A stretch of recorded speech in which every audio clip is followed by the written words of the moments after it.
The woman just carefully pulled her skirt down a little. That alone angered the kidnapper sitting nearby. He suddenly grabbed her and started dragging her out of the room. She struggled with all her might. Right at the moment she was being pulled out, the girl grabbed her in an instant. Be on yourself. Then screams started coming from outside. The others in the room rushed to the door banging and shouting, but soon the woman was shoved back inside.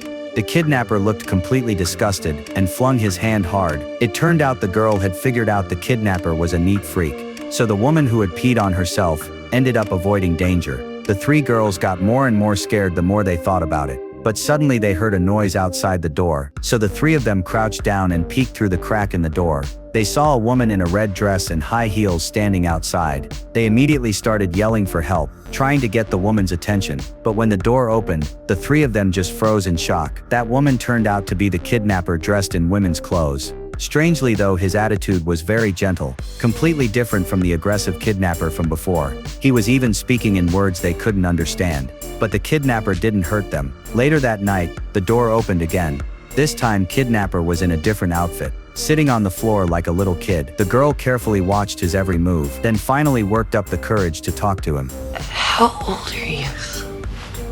9? That's when the girl fully confirmed. This kidnapper had split personalities, so the girl tried persuading the child personality to help them get out. He actually got scared and ran out of the room. Left with no choice, the three girls searched the room for a way out. That's when they spotted a vent on the ceiling. One of the girls grabbed a high heel and started smashing at it, but the noise was too loud. The kidnapper heard it and came back. The girls rushed to block the door, but this time it was the aggressive personality. He pushed the door open and charged in. Luckily, one of the girls had already climbed into the vent. She crawled through and reached the hallway. Then the kidnapper's voice suddenly echoed through. The girl had no choice but to hide inside a cabinet. When she saw him walk past the cabinet, she finally breathed a sigh of relief. But right at that moment,